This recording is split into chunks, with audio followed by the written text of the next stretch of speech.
نحمده ونصلي على رسوله الكريم اما بعد فقد قال الله تبارك وتعالى كما ورد في بدء سورة الإسراء او سورة بني إسرائيل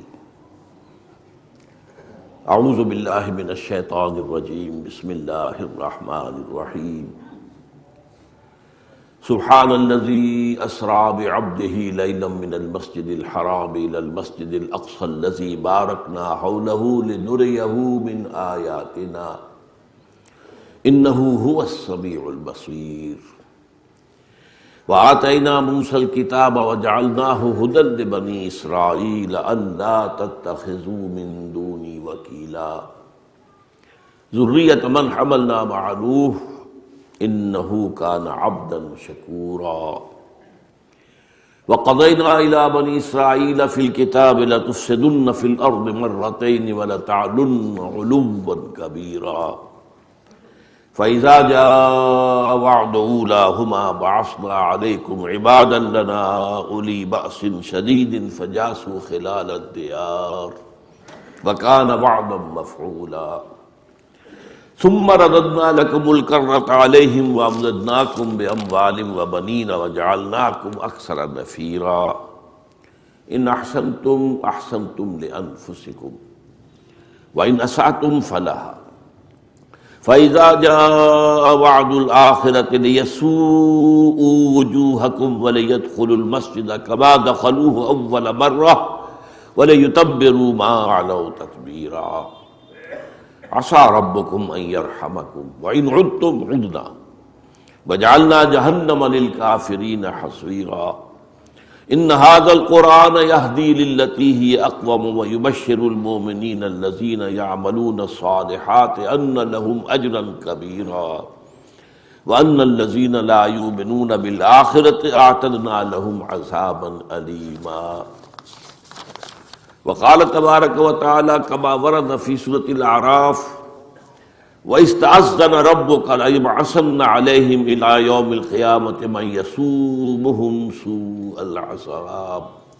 صدق اللہ العظیم رب اشرح لي صدری ويسر لي أمري واحلل عقدة من لساني يفقهوا قولي اللهم ربنا ألهمنا رشدنا وأعذنا من شرور أنفسنا اللهم أرنا الحق حقا وارزقنا اتباعه وأرنا الباطل باطلا وارزقنا اجتنابه اللهم ارحمنا بالقرآن العظيم واجعله لنا إماما ونورا وهدى ورحمة آمین یا رب العالمین۔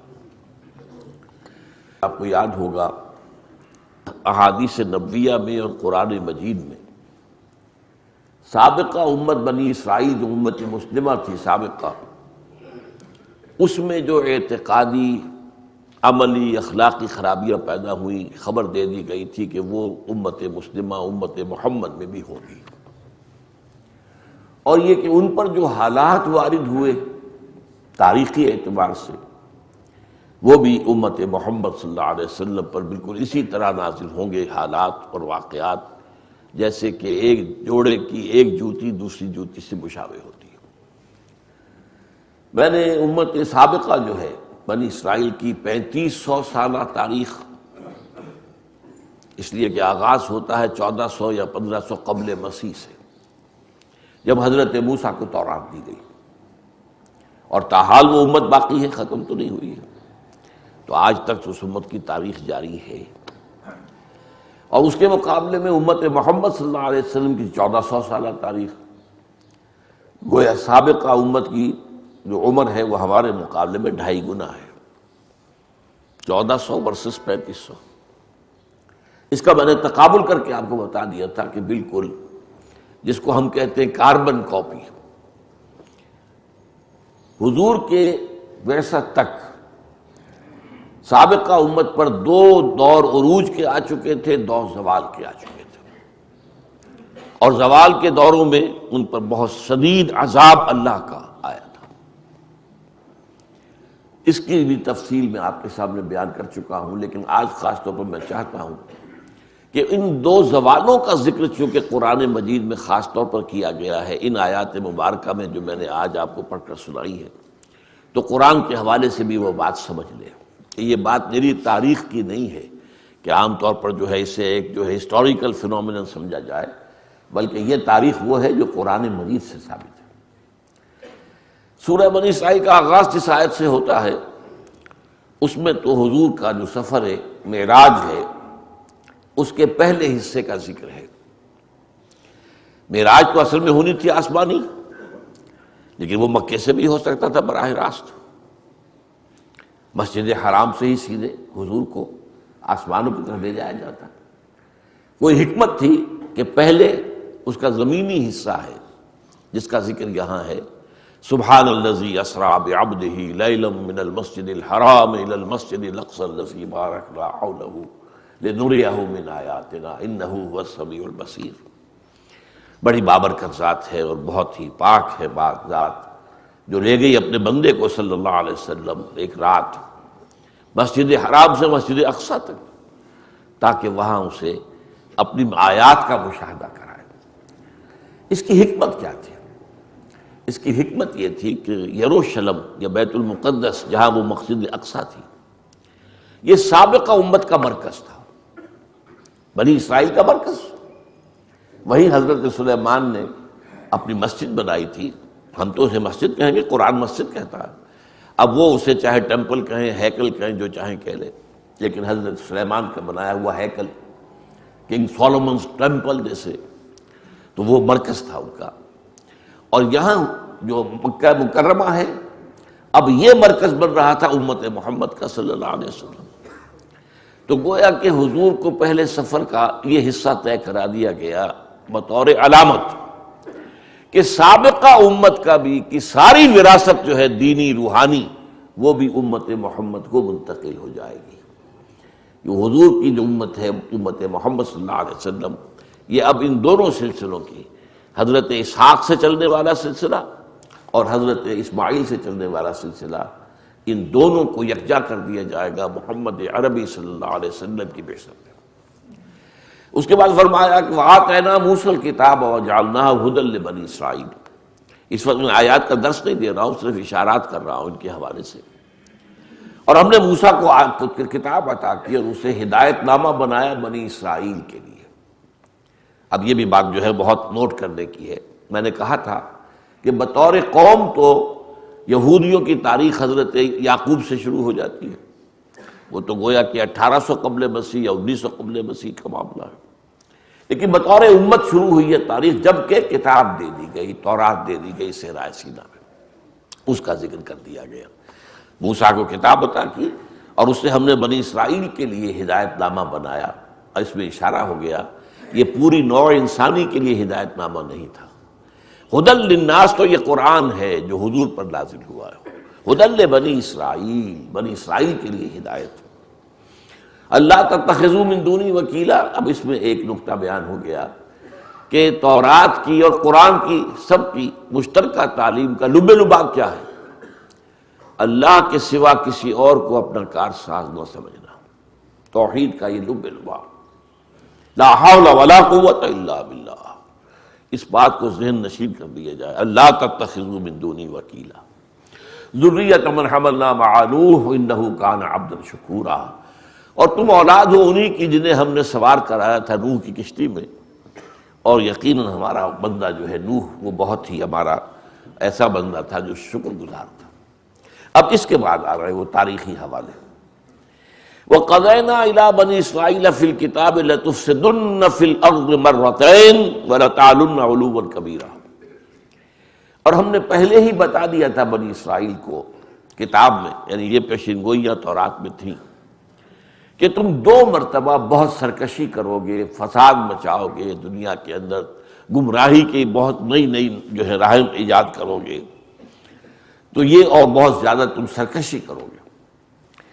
اب اس میں نوٹ کیجئے گا کہ اس میں 2 دوروں کا ذکر ہے، لیکن ان پہلا دور میں نے بتایا تھا کہ اس میں آغاز ہوا تھا 700 قبل مسیح میں، جبکہ اسوریوں نے، آشوری یا اسیرینز شامی قوم، اس نے جو اسرائیل کی مملکت تھی اسے ختم کیا۔ قرآن اس کا ذکر نہیں کر رہا، قرآن اس دوسرے مرحلے کا ذکر کر رہا ہے جب کلدانی آئے، نبوکدنضر آیا، اور اس نے نہ صرف یہ کہ یروشلم کو برباد کیا بلکہ وہ جو مسجد تھی مسجد اقصی اس کو بھی مسمار کر دیا۔ مسجد کے حوالے سے جو اہمیت اس کی تھی وہ پہلی بات کی نہیں تھی، وہ صرف ایک سیاسی واقعہ تھا، اس میں معاملہ یہ بھی تھا کہ مسجد اقصی برباد کی گئی۔ تو فرمایا فَإِذَا جَاءَ وَعْدُ الْآخِرَةِ وعد اولاہما، جب دو جو ہم نے کہے تھے دو مرتبہ ایسے آئیں گے تاریخ میں، جب ان کے پہلا موقع آیا بَعَثْنَا عَلَيْكُمْ عِبَادًا لَنَا أُولِي بَأْسٍ شَدِيدٍ، ہم نے تم پر مسلط کر دیے اپنے وہ بندے جو بہت جنگجو تھے، فرشس لوگ تھے، بہت سخت تھے۔ فَجَاسُوا خِلَالَ الدِّيَارِ، وہ تمہاری بستیوں کے اندر گھس گئے، تمام بستیوں کے اندر تہو بالا کر دی، تمہاری ساری آبادیاں تلپٹ کر دی۔ وَكَانَ وَعْدًا مَفْعُولًا، اور اللہ کا وعدہ پورا ہو کر رہا۔ پہلا دور تمہارا یہ آیا جو بغاوت کا تھا، فساد کا تھا، اس پر جو اللہ کے سزا کے کوڑے پڑے ہیں، میں آپ کو بتا چکا ہوں، لاکھوں یہودیوں کو یروشلم میں قتل کیا ہے، اور لاکھوں کو پھر وہ بھیڑ بکریوں کی طرح ہانک کر، ظاہر بات، اور ٹرک تو ہوتے نہیں تھے اس زمانے میں جیسے کہ پی او ڈبلیوز کو جو ہے ٹرکوں میں سوار کرا کے لے جایا جائے، بلکہ وہ تو بھیڑوں بکریوں کے ریوڑوں کی طرح لے کر گئے ان کو، اور بیبیلونیا میں انہیں کیپٹیوٹی میں رکھا، اسے وہ کہتے ہیں ہمارا دور اسیری کیپٹیوٹی۔ لیکن اس کے بعد پھر اس کا ذکر یہاں نہیں ہے۔ اس کے بعد یہ کہ ایک دور آیا، انہوں نے توبہ کی، حضرت عزیر علیہ السلام کی دعوت پر لبیک کہا، انہوں نے اپنی اصلاح کی، عقائد بھی درست کیے، اپنے اعمال بھی درست کیے، تو پھر اللہ تعالیٰ نے انہیں عروج دیا۔ اس عروج کا ذکر نہیں ہے۔ پھر جو دوسرا زوال آیا اس کا ذکر ہے۔ اس میں پہلے عروج کی جو درمیان میں انہیں وقفہ ملا ہے اس کا ذکر کیا گیا ہے، ثم رددنا لکم الکرۃ علیہم، تمہاری اس پہلی شکست و ریخت کے بعد ہم نے تمہیں باری لوٹا دی ان پر، وَأَمْدَدْنَاكُمْ بِأَمْوَالٍ وَبَنِينَ وَجَعَلْنَاكُمْ أَكْثَرَ نَفِيرًا، اور تمہاری مدد کی بیٹوں سے بھی اور مال سے بھی، اور تمہاری تعداد بھی کثیر کر دی۔ اب یہ دوسرا عروج جو آیا، لیکن اس کے بعد ایک اصول بیان کر دیا، ان احسنتم احسنتم لانفسکم، اگر تم نے کوئی بھلا کیا اپنے لیے کیا، اس کا اجر و ثواب تمہارے لیے اللہ کے ہاں محفوظ ہے۔ وَإِنْ أَسَأْتُمْ فَلَهَا، کوئی برائی کمائی ہے تو وہ بھی اپنے اوپر کمائی ہے، وہ تمہارے نفس کے اوپر جو ہے وہ وبال جو ہے اس کے ذریعے سے آ کر رہے گا۔ فَإِذَا جَاءَ وَعْدُ الْآخِرَةِ، جب دوسرے عذاب کا وقت آیا، لِيَسُوءُ وُجُوهَكُمْ، اب یہاں پر وہ الفاظ محذوف ہیں، بَعَثْنَا عَلَيْكُمْ عِبَادًا لَنَا أُولِي بَأْسٍ شَدِيدٍ، ان کو قرآن مجید جو ہے الفاظ کے اندر کمی کرتا ہے، جہاں کوئی چیز از خود واضح ہو جائے تو اس کو محذوف کر دیتا ہے۔ تو تمہارے اوپر پھر مسلط کر دیے ہم نے جو بہت ہی خونخوار لوگ تھے، تاکہ تمہارے حلیے بگاڑ دیں۔ وَلْيَدْخُلُوا الْمَسْجِدَ كَمَا دَخَلُوهُ أَوَّلَ مَرَّةٍ، اور داخل ہو وہ مسجد میں جیسے کہ وہ داخل ہوئے تھے پہلی مرتبہ۔ جیسے نبوکدنضر نے تباہ کی تھی مسجد اقصیٰ، ایسے ہی ٹائٹس رومی نے دوبارہ جو ہے اس کو دوبارہ انہوں نے بنا لیا تھا، لیکن اس کی بھی تعبیر جو ہے اس کو اس نے ختم کر دیا۔ عَسَىٰ رَبُّكُمْ أَن يَرْحَمَكُمْ، اب یہ اصل میں ایک خاص جو ہے اس امت کے ساتھ اللہ کا معاملہ ہے، اس کا حصہ رہ گیا، وہ بھی پڑھ لیجئے۔ فَإِذَا جَاءَ وَعْدُ الْآخِرَةِ لِيَسُوءُ وُجُوهَكُمْ وَلِيَدْخُلُوا الْمَسْجِدَ كَمَا دَخَلُوهُ أَوَّلَ مَرَّةٍ وَلِيُتَبِّرُوا مَا عَلَوْا تَتْبِيرًا، جب وہ دوسری صدا کا وقت آیا تو ہم نے ایسے لوگ مسلط کیے جو وہ لوگ انہوں نے تمہارے حلیے بگاڑ دیے اور مسجد میں داخل ہوئے، اس کی بے حرمتی کی، اس کو گرایا بھی جیسے کہ پہلی مرتبہ داخل ہوئے تھے، اور جس چیز پر بھی ان کو اختیار مل گیا اس کو تباہ و برباد کر دیا۔ عَسَىٰ رَبُّكُمْ أَن يَرْحَمَكُمْ، یہ ایک خاص رعایت ہے جو اس قوم کے ساتھ ہوئی ہے۔ تمہارا رب اب بھی تم پر رحمت فرمانے کو تیار ہے، تمہیں ایک اور موقع دیا جا رہا ہے، اب بھی اگر محمد پر ایمان لے آؤ ہم تمہیں بخش دیں۔ یہ خاص اللہ کا معاملہ ہے، چونکہ کہا ہے قرآن نے ہم نے انہیں اختیار کیا تھا، اخترناہم علی علم فضلناہم علی کثیر ممن خلقنا تفضیلا فضلناکم علی العالمین۔ تو یہ بھی ایک رعایت ہے۔ ظاہر بات ہے حضرت نوح کی قوم کو تو یہ رعایت نہیں ملی تھی، حضرت ہود کی قوم کو، حضرت صالح کی قوم کو، وہ تو ہلاک کر دیے گئے تھے، انہیں موقع دیا جا رہا ہے۔ عَسَىٰ رَبُّكُمْ أَن يَرْحَمَكُمْ، اب بھی تمہارا رب تم پر رحمت کرنے کے لیے تیار ہے۔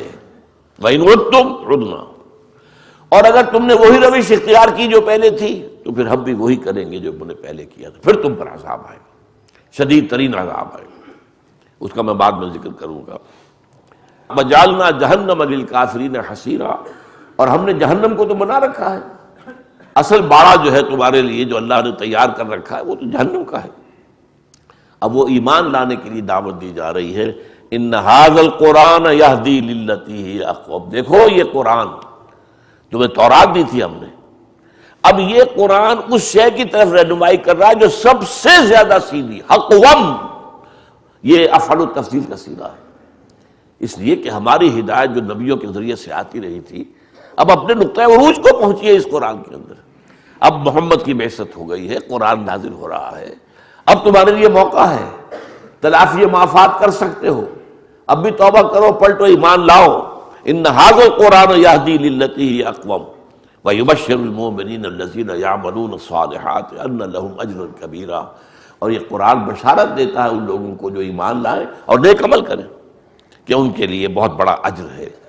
وَأَنَّ الَّذِينَ لَا يُؤْمِنُونَ بِالْآخِرَةِ أَعْتَدْنَا لَهُمْ عَذَابًا أَلِيمًا، اور یہ لوگ، وہ لوگ کہ جو آخرت پر ایمان نہیں رکھتے، ظاہر بات ہے وہی اللہ کو نہیں مانتے، وہ محبت کو کیوں مانیں گے؟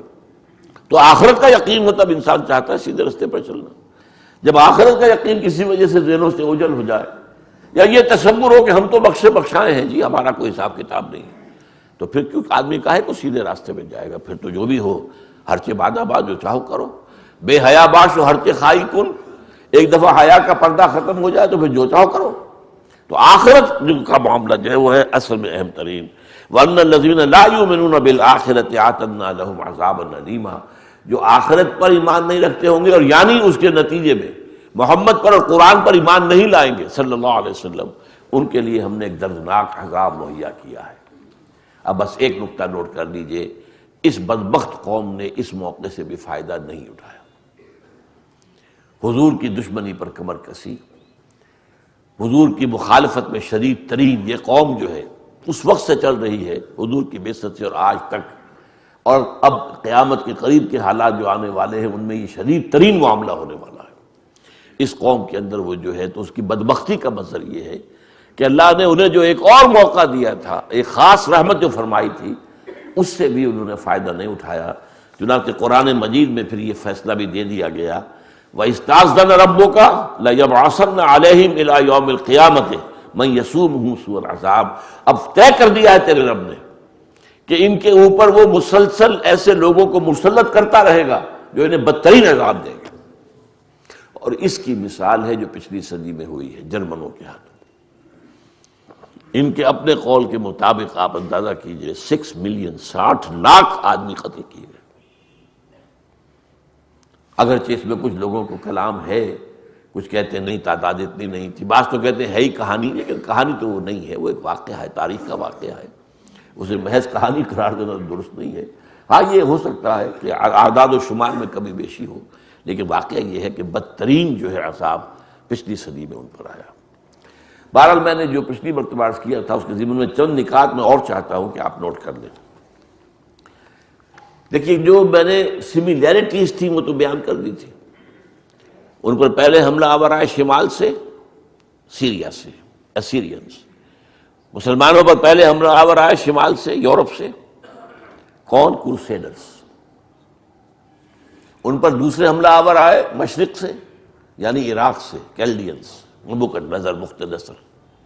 ہم پر دوسرے آئے مشرق ہی سے، لیکن کون؟ تاتاری۔ پھر ہمارا جو دوسرا دور زوال آیا، ان کا جو آیا وہ بھی یورپین قوتوں کے ہاتھوں آیا، یعنی گریکس اینڈ رومنز۔ لیکن ہم پر جو آیا وہ بھی یورپین کے ہاتھوں آیا، لیکن وہ مغربی یورپ کے لوگ تھے، برطانیہ، فرانس، اسپین، یہ ممالک، اٹلی، ان لوگوں کے ذریعے سے، اور پورچوگیز، یہ سب کے سب لوگ جو ہے یہ ہے کہ جن کے ہاتھوں آئے۔ یعنی عجیب بات نوٹ کر لیجیے، یہ تاریخ جغرافیہ کا مسئلہ ہے، کیونکہ بنی اسرائیل کی حکومت مختصر سے تھی۔ یہ اسرائیل کتنا بڑا تھا نوٹ تو کیجیے، اس وقت جو فلسطین کتنا بڑا ہے، لہذا ان پر یہ قریب ہی سے حملہ آور ہوئے، قریب سے اسیرین آ گئے، قریب سے عراقی آ گئے، قریب سے جو ہے وہ یورپ کی جو قریب ترین جو قومیں تھیں وہ آ گئی۔ عالم اسلام ایک بہت بڑی شے کا نام تھا، لہذا وہاں پر دور سے آئے ہیں. ہم پر پہلے آئے کروسیڈرز. کہاں سے چل کر؟ انگلینڈ سے چل کر. King Richard of England, the line hearted, وہاں سے چل کر. اور پورا یورپ، خاص طور پر اس میں جرمنی اور فرانس. لیکن یہ کہ کہاں سے؟ اس میں برطانیہ بھی شامل ہے. پھر ہم پر دوسرا جو دور آیا، تاتاری دور سے آیا. تاتاری جو ہے قریب کی قوم نہیں تھی، تاتاری تو بہت دور کی قوم تھی. پھر ہم پر جو دوسرا دور آیا، تیسرا دور کہیے، وہ آیا ویسٹرن دور کی نیشن جو تھی وہاں سے آئے. یہ قریبی جو ہے گریکس، اور یہ ان کا معاملہ ہمارے ساتھ نہیں ہوا. یہ تھوڑے تھوڑے سے فرق ہیں ان کے اندر. اچھا، ایک نقطہ اور میں آپ کو بتانا چاہتا ہوں. وہ جو علامہ اقبال نے کہا ہے کہ کبھی یہ نوجوان مسلم تدبر بھی کیا تو نے، وہ کیا گردوں ہے تو جس کا ہے ٹوٹا ہوا تارا. اپنے ماضی کے کچھ معاملات کو اگر انسان جانے، اور خاص طور پر نوجوان، تو دل میں ایک امنگ پیدا ہو. ہمارا جو پہلا دور عروج تھا عربوں کے زیر قیادت، اس میں ہم نے یورپ کے مغربی حصے کو اپنے قدموں تلے روندا ہے. ہسپانیہ سے داخل ہوا، اور ہسپانیہ پورا آئیبیرین پیننسولا، یہ صرف ایک ملک نہیں ہے، اور اس کے اندر جو ہے پرتگال بھی شامل ہے. یہ پورا کا پورا جو ہے فتح کر کے، اور پھر پائرنیز ماؤنٹینز کو کراس کر کے ہارٹ آف فرانس تک پہنچ گئے. یہ سارا علاقہ مسلمان کے قبضے میں آتا ہے. یورپ کا کتنا بڑا رقبہ ہے، کتنا بڑا تو ملک آئیبیرین پیننسولا کتنا بڑا ہے. پھر فرانس کا ہارٹ. پھر وہاں سے البتہ ریورسل شروع ہوئی. 632 میں حضور کا انتقال ہوا ہے. 732 میں پورے 100 برس بعد مسلمانوں کو شکست ہوئی ہے، بیٹل آف ٹورس فرانس کے اندر. تو جو بھی فرانس کا علاقہ تھا وہ انہیں چھوڑ کر پیچھے آنا پڑا. لیکن پھر جہاں تک آئیبیرین پیننسولا ہے وہاں تو 800 برس حکومت کی. اچھا، دوسرا دور عروج آیا ہمارا ترکوں کے زیر قیادت. اب یہ مشرق سے داخل ہوئے مسلمان ترک. انہوں نے مشرقی یورپ کا کتنا بڑا علاقہ فتح کیا. استنبول، قسطنطنیہ فتح کرنے کے بعد ایسٹرن یورپ کے یہ تمام ممالک جو ہیں سب ان کے زیر لگے. ویانا تک پہنچ گئے تھے، یہاں تک ان کا جو ہے محاصرہ جاری تھا. وہ تو بدقسمتی سے پھر پیچھے جو ہے وہ شیعہ حکومت جو تھی صفوی، اس نے حملہ کیا ہے ترکوں پر. تو پھر ترکوں کو واپس آنا پڑا ہے، کیونکہ اب پیچھے سے ان کا حملہ ہو گیا تھا تو اپنا بیک ڈور تو سنبھالنا تھا. ورنہ یہ کہ تقریباً یوں سمجھیے کہ آدھا یورپ اس وقت بھی مسلمانوں کے قبضے میں آ گیا تھا. تو یہ سملیرٹیز ہیں. اور ایک خاص نقطہ مجھے میرے ذہن میں آیا تھا کہ یہ جو عروج و زوال ہیں، اس میں یورپ کے معاملے میں ایک عجیب معاملہ ہوا ہے. ہمارا جب دوسرا دور زوال شروع ہوا، میں بتا چکا ہوں، وہ ہسپانیہ سے شروع ہوا جہاں مسلمانوں کا قتل عام ہوا. یہ 15ویں صدی کے آخر میں اور 16ویں صدی کے شروع میں ایک ایک شخص یا قتل ہو گیا، جلا دیا گیا، یا لوگوں کو بھر بھر کر جہازوں میں اور جا کر شمالی افریقہ کے ساحل کے اوپر پھینک دیا گیا، ڈمپ کر دیا گیا. لیکن عین اسی وقت جب کہ یورپ کے مغرب میں یہ ہمارا سورج ڈوب رہا تھا، یورپ کے مشرق میں طلوع ہو رہا، وہی زمانہ ہے جبکہ ترک مشرق میں داخل ہو رہے ہیں. تو یہ جو جہاں میں اہل ایمان صورت خورشید جیتے ہیں، ادھر ڈوبے ادھر نکلے، ادھر ڈوبے ادھر نکلے، تو یہ صورتحال بھی جو ہے بڑی خوبصورتی کے ساتھ اس نقشے میں ہمارے سامنے آتی ہے. اچھا، اب میں آپ سے عرض کرنا چاہتا ہوں، میں نے آپ کو بتایا 2 عروج 2 زوال، یہودیوں کے بھی ہمارے بھی. لیکن 20ویں صدی عیسوی جو ہے اس کے آغاز میں ایک تیسرا عروج شروع ہوا ہے یہودیوں کا بھی، اور تیسرا عروج شروع ہوا مسلمانوں کا بھی. یہ 20ویں صدی بڑی عجیب ہے. اس میں 2 فینومینن چل رہے ہیں سائڈ بائی سائڈ. جیسے قرآن میں آیا ہے، مرج البحرین یلتقیان بینہما برزخ لا یبغیان. اللہ نے 2 روئیں چلا دی ہیں، وہ ساتھ ساتھ چل رہی ہیں سمندر کے اندر. اس میں یہ پھیکا پانی، اس میں جو ہے کھاری پانی ہے نمکین، اور اس میں میٹھا پانی. میٹھے پانی کی رو چل رہی ہے سمندر میں، اور وہ ملتے نہیں ہیں آپس میں. مرج البحرین یلتقیان بینہما برزخ لا یبغیان. ان میں پردہ اللہ نے ایسا حائل کر رکھا ہے کہ وہ ایک دوسرے میں مدغم نہیں ہوتے، کوئی دوسرے کے اوپر چھا نہیں جاتا، غالب نہیں ہوتا. تو 2 روئیں جو ہیں حالات کی 20ویں صدی میں، ایک طرف تو ہمارا زوال بھی زیادہ اور گہرا اور گہرا اور گہرا اور گہرا، یہودیوں کا زوال بھی اور گہرا اور گہرا اور گہرا اور گہرا. ایک دوسری طرف ایک ارتقاء کا عمل، ایک رینائسنس، ایک نشرت ثانیہ، ایک احیائی عمل، یہ بھی دونوں ان امتوں کے اندر شروع ہوا ہے۔ اب اس میں آپ کے سامنے جو خاص بات لانا چاہتا ہوں، یہ تاریخ کا ایک عجیب معاملہ ہے یہودیوں کا۔ یہودیوں میں عروج کیسے شروع ہو گیا؟ تیسری مرتبہ انتہائی پسی ہوئی قوم، دبی ہوئی قوم، یعنی جب سے ڈائسپورا ان کو شروع ہوا ہے، ڈائسپورا شروع ہوا سن 70 عیسوی سے، انہیں نکال دیا گیا فلسطین سے، بھاگ جاؤ یہاں سے، نکل جاؤ، اور ہیکل سلیمانی مسمار کر دیا گیا جو آج تک مسمار پڑا ہوا ہے، صرف ایک دیوار اس کی ہے ویسٹرن وال، جہاں یہ جاتے ہیں، کوئی ماتم کرتے ہیں، کچھ روتے ہیں، کچھ کرتے ہیں۔ اس پورے دور کے اندر ان پہ 1500 برس تک، سن 70 کے بعد سے لے کر انتہائی ذلت، مسکنت، ان سے شدید نفرت دنیا میں، لوگوں کو خاص طور پہ یورپ کے اندر شدید پرسیکیوشن، تشدد، نفرت ان سے، انہیں شہروں میں رہنے کی اجازت نہیں تھی، گھیٹوز میں رہو باہر، جیسے کہ کوڑیوں کے لیے کوئی علیحدہ بنا دیے جائے کہ شہر میں مت آنا، بس باہر رہو، تو یہ کہ ان کو علیحدہ رہو، یہ گندے ہیں، ان میں بدبو آتی ہے، یہ لوگ جو ہے اس قابل نہیں ہے کہ انہیں ہم اپنے شہروں کے اندر آنے دیں۔ ہاں ٹھیک ہے، آخر انسان ہے، کوئی کھانے پینے کے لیے، کوئی خرید و فروخت کرنے کے لیے، چلو 2 گھنٹے کے لیے، جیسے کرفیو 2 گھنٹے کے لیے کھول دیا جائے تو اجازت ہے، شہروں میں آ جاؤ۔ 1500 برس تک جس قوم کا یہ معاملہ رہا ہے، آج وہ اس انتہا کو پہنچی ہوئی ہے کہ اس کی مملکت قائم ہو چکی ہے، اسرائیل۔ وہ اپنے گھر میں لوٹ کر آ گئے، یروشلم دوبارہ فتح کر لیا، اور عالم عیسائیت پر ان کا قبضہ ہے۔ یہی عیسائی تھے جو اسے نفرت کرتے تھے، انہیں پرسیکیوٹ کرتے تھے۔ اور یہ بھی نوٹ کر لیجیے ہسٹوریکلی، جب مسلمانوں پر صلیبیوں کے حملے ہوئے ہیں تو جہاں ان حملوں کے دوران مسلمانوں کا قتل عام ہوا، یہودیوں کا بھی ہوا ہے۔ عیسائی کہتے تھے یہ یہودی جنہوں نے ہمارے خدا کو صلیب دی ہے، خدا کا بیٹا خدا ہی ہوا نا، وہ تو خدا کا بیٹا جیسس، یہ صلیب دی ہے۔ اب آپ اندازہ کیجئے کتنی دشمنی ہوگی ان کے اندر، کس طریقے سے انہیں پرسیکیوٹ کرتے تھے۔ اسی طرح اسپین میں جب انہوں نے مسلمانوں کا قتل عام کیا ہے تو یہودیوں کا قتل عام بھی کیا ہے۔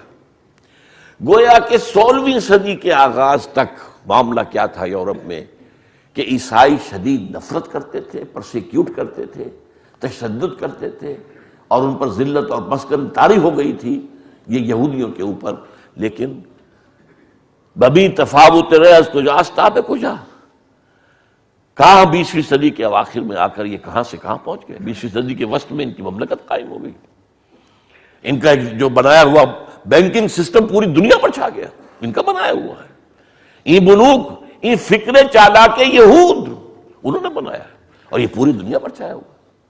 اور آپ کو معلوم ہے دنیا کی تعداد میں، دنیا میں انسانوں کی جو نفری ہے، اس میں مذہبی اعتبار سے سب سے زیادہ تو عیسائی ہیں نا، 2 ارب کے لگ بھگ ہیں، اور وہ اس وقت پوری طرح تابع ہیں، یہود کے قبضے میں ہیں۔ ان میں خاص طور پر جو ویسٹ ہیں، وائٹ اینگلو سیکسن پروٹیسٹنٹس، وہ تو ان کے پکے جو ہیں اعلی کار ہر معاملے کے اندر۔ یہ اتنا بڑا انقلاب کیسے آیا؟ یہ ایک بہت اہم مسئلہ ہے سمجھنے کا تاریخ کا۔ اس کی جو کی ہے وہ کیا ہے؟ تاریخی اعتبار سے چند باتیں نوٹ کر لیجئے۔ جب طارق ابن زیاد ہسپانیہ فتح کر رہا تھا، یہودیوں نے اس کی مدد کی تھی، اسے راستے بتائے تھے، ادھر سے جاؤ، ادھر سے جاؤ، ادھر سے حملہ کرو۔ وجہ کیا تھی کہ ہسپانیہ میں ان پر شدید تشدد ہوتا تھا، پرسیکیوٹڈ مائنورٹی تھے، عیسائی ان سے نفرت کرتے تھے، دباتے تھے، مارتے تھے۔ تو آپ کو معلوم ہے دشمن کا دشمن تو دوست بن جاتا ہے۔ تو یہاں انہوں نے مسلمانوں کی مدد کی، نتیجہ کیا نکلا؟ اب مسلمانوں نے ان کی قدر کی، اور مسلم اسپین جو ہے، بن گوریون نے اپنی کتاب میں لکھا ہے، Muslim Spain was the golden era of our diaspora. ہمارا ڈائسپورا جو شروع ہوا تھا سن 70 عیسوی سے، اور جو 1917 تک جاری رہا، اس ڈائسپورا، یہ انتشار، دور انتشار، کہ ہم جو ارض مقدس سے نکال دیے گئے اور پوری دنیا میں منتشر کر دیے گئے، اس کا گولڈن ایرا کون سا ہے؟ وہ مسلم اسپین ہے۔ وہاں ان کی عزت کی گئی، ان کو وہ حیثیت حاصل ہو گئی، انہوں نے چونکہ مدد کی تھی فتح کرنے میں، وہ فوری اس کا جو ہے منطقی نتیجہ یہ تھا۔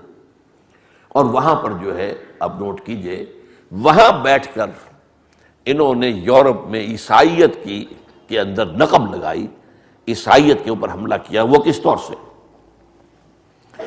ہسپانیہ کی یونیورسٹیاں تھیں اس وقت دنیا میں جن سے کہ روشنی پھیل رہی تھی علم کی،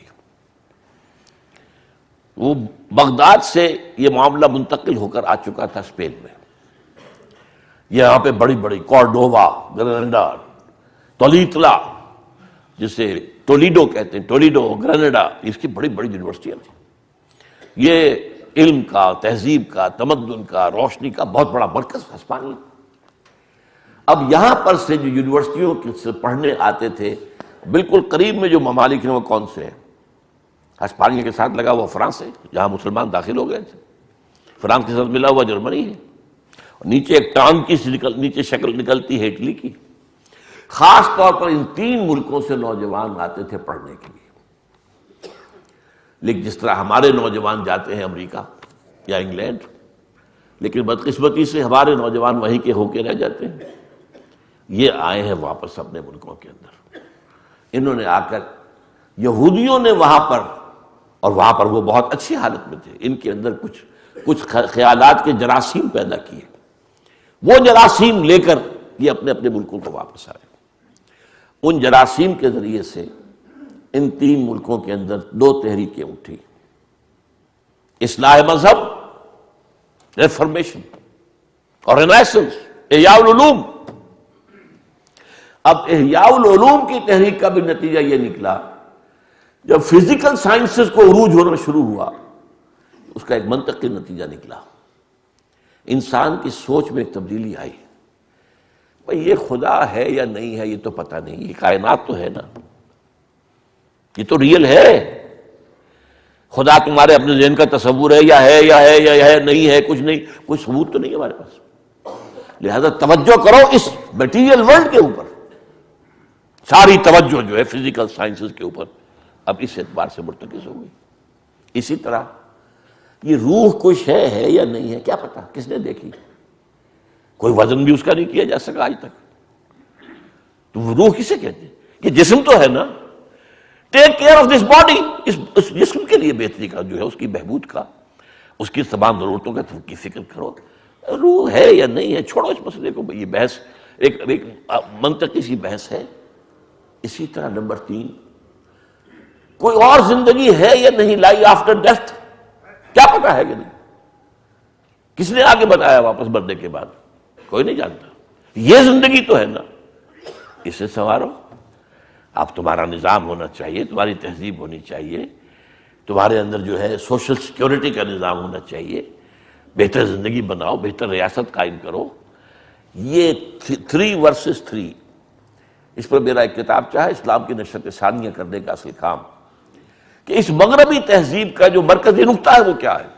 وہ یہ نہیں کہتے کہ ہم خدا کا انکار کرتے، کیا پتا بھائی ہے یا نہیں ہے، ٹھیک ہے ہوگا، we don't say he is not their, لیکن یہ کہ کچھ آپ ثبوت تو نہیں ہے، کائنات ہے اصل سے، اس پر توجہ کرو۔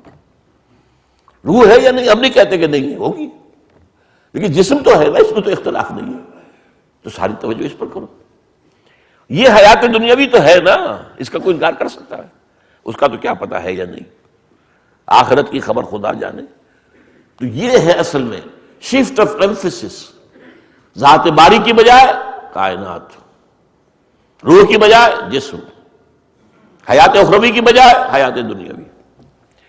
اور دین اور مذہب کا مرکزی نقطہ کیا ہے کہ اصل زندگی آخرت کی زندگی ہے۔ وَإِنَّ الدَّارَ الْآخِرَةَ لَهِيَ الْحَيَوَانُ لَوْ كَانُوا يَعْلَمُونَ۔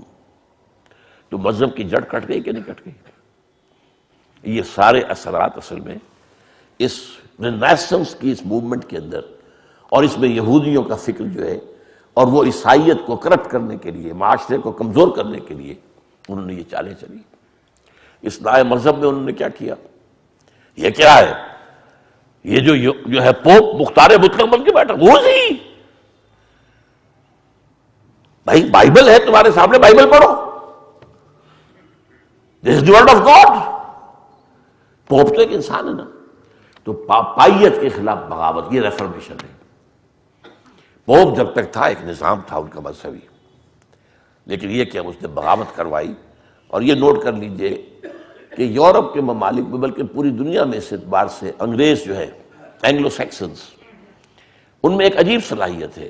ایک طرف یہ اپنی روایت کو بھی پکڑے رکھتے ہیں مضبوطی سے، لیکن ہر نئے آئیڈیا کو بھی لینے کو تیار ہوتے ہیں، اس کو اپنے اندر انکارپوریٹ کر لیتے ہیں۔ یہ نہیں کہ پہلی چیز کو ختم کر کے دوسری شروع کی جائے، پہلی بھی رہے، ہماری روایات ہیں۔ آج تک بادشاہت بھی رکھی ہوئی ہے اور بہترین جمہوریت بھی ہے، لیکن بادشاہت ہے، علامتی کہہ لیں، سمبولک کہہ لیں، لیکن رکھی ہوئی جو ہے نا۔ فرانس میں تو خاتمہ ہوا، جرمنی میں خاتمہ ہوا، ہر جگہ خاتمہ ہوا، یورپ میں اور کئی ممالک میں بھی ہے، لیکن اس میں سب سے زیادہ جو ہے ان انگریزوں میں ہے۔ انہوں نے اس سارے تھاٹ کو قبول کیا سب سے آگے بڑھ کر، اور پہلی بغاوت جو پوپ کے خلاف ہوئی یورپ میں، وہ انگلینڈ میں ہوئی۔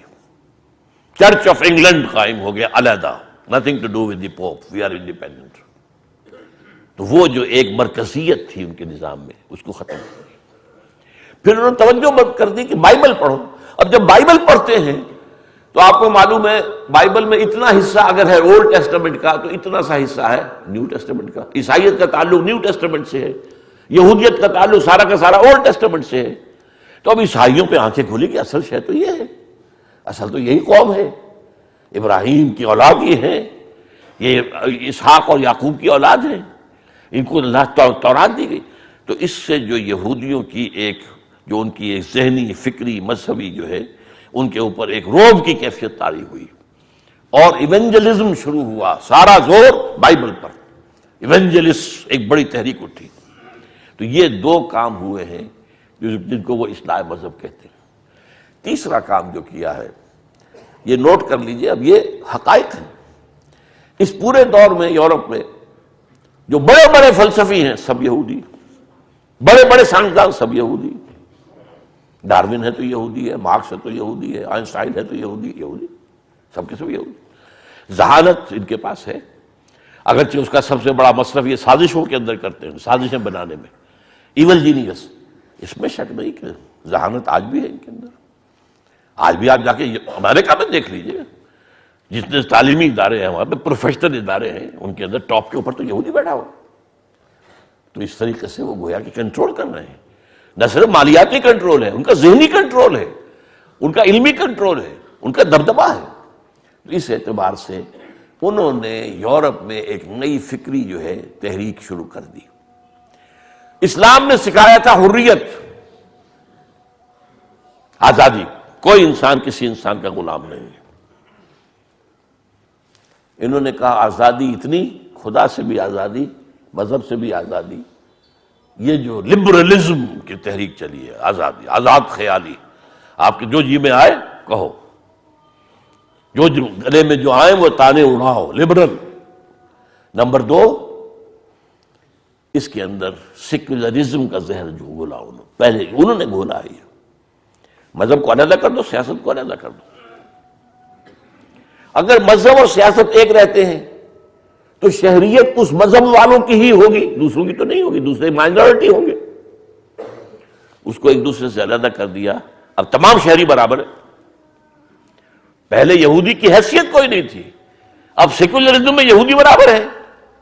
اب ظاہر بات ہے جب سے اس کو سیاسی طور پر برابری حاصل ہو گئی تو اس نے اس کا بھرپور فائدہ اٹھایا۔ لبرلزم، سیکولرزم، اور نمبر دو، سود کی ایجاد، سود کی اجازت ہے تو ہمیشہ سے دنیا کے اندر سود، لیکن سود حرام رہا اسلامی شریعتوں کے اندر، تورات میں بھی حرام ہے۔ آج بھی جو پریکٹسنگ یہودی ہیں وہ ایک دوسرے سے سود نہیں دیتے، سود کو حرام سمجھتے ہیں۔ یہ تو جینٹائلز کو کہتے ہیں ہاں ان سے لینا جائز ہے، ان کو تو لوٹو کھسوٹو۔ یہ جینٹائلز جو ہیں یہ تو اصل میں انسان نہیں ہے، یہ انسان نما حیوان ہے، انہیں گوئمز بھی کہہ دیتے ہیں، جینٹائلز بھی کہہ دیتے ہیں۔ انسان تو صرف ہم ہیں، مکمل انسان صرف یہودی ہے۔ ہر غیر یہودی انسان کوئی بھی ہو، جینٹائلز یا گوئمز، یہ حیوانات ہیں۔ حیوانات سے فائدہ اٹھانا آپ کا کام ہے نا۔ گھوڑے کو آپ ٹانگے میں جوتتے ہیں، وہ کوئی احتجاج کر سکتا ہے؟ آپ بیل کو حل میں لگا دیتے تھے وہ بیچارہ احتجاج کر سکتا تھا. اسی طرح یہ حیوانات ہیں، انہیں ایکسپلائٹ کرنا، ان سے فائدہ اٹھانا، ان کو دھوکہ دینا، ان کو چیٹ کرنا، روب کرنا، ہر چیز جائز ہے. قرآن مجید میں بھی ہے لیس علینا فی الامیین سبیل، ہمارے اوپر کوئی مواخذہ ہی نہیں ہے ان امیین کے بارے میں. ہم جس طرح چاہیں دھوکہ دیں، جس طرح چاہیں ان پر فریب کریں، جس طرح چاہیں انہیں لوٹیں، ہمیں حق حاصل ہے. لیس علینا فی الامیین سبیل، ہمیں کوئی جو ہے ملامت ہو ہی نہیں سکتی، ہم جو چاہیں کریں ان کے ساتھ. تو اس اعتبار سے انہوں نے بینک کی اجازت لی سود کی. پوپ کہ جب تک پوپ کا اقتدار تھا سود حرام تھا. دونوں قسم کے سود، یہ جو آج کل کچھ لوگ جو ہوتے ہیں جو کچھ اے بی سی آ جاتی ہے، کچھ معاشیات کی صرف والے بیٹے پڑھ لیتے ہیں، یوزلی اور ہے جی، اور کمرشل انٹرسٹ اور ہے، یہ دونوں حرام تھے یورپ کے اندر. ایبسولوٹلی دونوں ہی حرام ہے ہمیشہ سے. ایک ہی شے ہے، اس کی شکلیں بدلی ہوئی ہے، ایک ہی چیز ہے، روا ایک ہی چیز ہے، چاہے وہ بینک انٹرسٹ ہے، چاہے کمرشل انٹرسٹ ہے، چاہے یوزلی ہے، کچھ بھی ہے. یہ حرام تھا مطلقاً یورپ کے اندر. اور اس کو سب سے پہلے پھر اس کے اوپر بینک جو بنا ہے وہ بھی بینک آف انگلینڈ بنا ہے. یہ ویسٹ جو ہے، میں نے پہلے بھی یہ لفظ استعمال کیا تھا، وائٹ اینگلو سیکسن پروٹیسٹنٹس، یہ سب سے بڑے اعلی کار ہیں یہودیوں کے. اور جب انگلینڈ کے اندر ان کو جو ہے جنت مل گئی، انگلینڈ میں ان کا جو مقام ہو گیا، یوں سمجھیے کہ جو مقام کبھی اسپین میں مسلمانوں نے دیا تھا اس سے کہیں بڑھ کر مقام جو ہے انہیں حاصل ہو گیا انگلینڈ کے اندر. تو انہوں نے کہا یہ ہمارا نیو اسرائیل ہے، انہوں نے کہا یہ ہمارا اسرائیل ہے. یہ اب ہمیں یہاں پر وہی حالات، وہی کیفیات حاصل ہے جو کبھی اسرائیل کی مملکت میں حاصل تھے. اور اس کے بعد آپ کو معلوم ہے جب امریکہ کی دریافت ہو گئی، وہ جو کولمبس نے دریافت کیا اور پھر کولونائزیشن شروع ہوئی ہے امریکہ کی، اور پھر یہ وہاں جا کر، اور خاص طور پر جس کو نیو انگلینڈ کہتے ہیں امریکہ کا، یونائٹڈ اسٹیٹس آف امریکہ کا جو کونا ہے، شمال مشرقی کونا ہے، اسی میں نیو یارک بھی ہے، اسی میں یہ بoston وغیرہ یہ بڑے بڑے شہر ہیں، یہ نیو انگلینڈ کہلاتا ہے. اور اس کے اندر یہودی جا کر آباد ہوئے، اور اسے بھی ان کا یہ ہمارا اسرائیل ہے. اس وقت دنیا میں یوں سمجھیے ان کے کہنے کے مطابق 3 اسرائیل ہیں. ایک اسرائیل نامی مملکت جو مڈل ایسٹ میں قائم ہوئی، جس کے لیے پہلا قدم بالفور ڈکلریشن کے ذریعے 1917 میں آیا، اور دوسرا یہ کہ 1948 میں قائم ہو گئی ریاست. اور ایک انگلستان ہے، انگلینڈ ہے، اور ایک امریکہ، اور یہی دونوں ہے west, white Anglo Saxon Protestants. اور یہ بالکل اعلی کار ہیں، یہ در حقیقت یہود کے پنجے میں ہیں. انہوں نے جب بینکنگ ایجاد کر لی، اب سازش دیکھیے کیا کرتے تھے. یورپ کے اندر بے شمار قومیں، بے شمار ملک ان میں لڑائی کرواتے تھے پہلے سازش کے ذریعے سے. جب جنگ ہوئی، اب دونوں حصوں کو، اب انگلستان کی فرانس کی جنگ ہو رہی ہے، انگلستان کی حکومت کو بھی قرض چاہیے اسلحہ کے لیے، اور فرانس کی حکومت کو بھی چاہیے. دونوں کو یہ بینکرز جو تھے یہودی وہ قرض دیتے تھے، اور جو ہے من مانا ان سے سود وصول کرتے تھے. اس طرح ہوتے ہوتے پورے یورپ کے اندر انہوں نے اپنی جڑیں، جیسے کہ کینسر ہوتا ہے وہ ایک جگہ سے جب پھیلتا ہے تو پورے جسم کے اندر پھیل جاتا ہے، اس طریقے سے پورے یورپ کو انہوں نے اپنی گرپ میں لے لیا. مالیاتی اعتبار سے جو تسلط قائم ہو گیا، سیاسی اعتبار سے برابر کے ہو گئے کہ ہم بھی شہری تم بھی شہری. اب ظاہر بات ہے کہ ہمارے اور تمہارے درمیان فرق کیا ہے، ہمارے حقوق وہی ہیں، شہریت کے حقوق ہیں اور وہی جیسے. اس کا نتیجہ کیا نکلا؟ وہ جو علامہ اقبال 100 سال پہلے دیکھ کر آئے تھے یورپ میں، 1905 میں گئے تھے، 1908 میں واپس آئے. Only 3 years. اسی میں آپ نے بارٹ لا بھی کر لیا، اسی میں پی ایچ ڈی بھی کر لی، اسی میں کچھ عرصے جو ہے کیمبرج کے اندر عربی کے پروفیسر بھی رہے وغیرہ وغیرہ. اب ایک نہایت ذہین و فطین انسان، جینیس انسان تھا، اس کے لیے 3 سال بہت ہوتے ہیں. اور اس کی نگاہ جو تھی، گاہ میری نگاہ تیز چیر گئی دل وجود، جو دیکھا ہے کہ فرنگ کی رگے جاں پنجے یہود میں ہے. یہ ہے اصل میں اس وقت کا یہود کا معاملہ. کیسے ہوا اس کی میں نے کچھ آپ کے سامنے، اس قوم کو داد دینی چاہیے، اس کی ہمت، اس کی جد و جہد، اس کی کوشش، اس کی پرسویئرنس. یہ ختم ہو کر ابھری ہے، ختم ہوئی پھر ابھر گئی ہے، پھر ختم ہوئی پھر ابھر گئی ہے. نبوکدنضر کی تباہی کے بعد ابھر گئی. اور اس کے بعد آپ کو معلوم ہے سن 70 سے جو ڈائسپورا شروع ہوا تھا، اس کے اندر اس نے رفتہ رفتہ کرسچین ورلڈ کو اپنے تابع کر لیا ہے۔ ان میں جو پروٹیسٹنٹس ہیں وہ تو بالکل اعلی کار ہیں ان کے، البتہ جو کیتھولکس ہیں وہ ذرا آسانی کے ساتھ انہوں نے نہیں مانا۔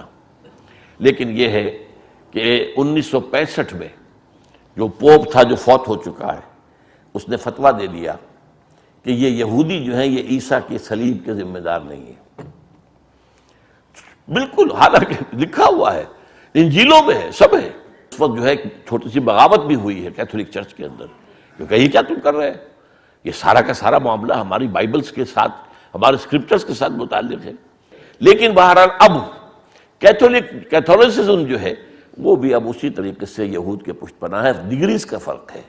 امریکہ بہت زیادہ ہے، برطانیہ اس کا چھوٹا بھائی سمجھ لیجئے، لیکن یورپ جو ہے وہ بھی اب رفتہ رفتہ، لیکن اتنا نہیں، فرق ڈگریز کا موجود ہے۔ یہ ہے پس منظر اس وقت کے جو حالات ہیں دنیا کے۔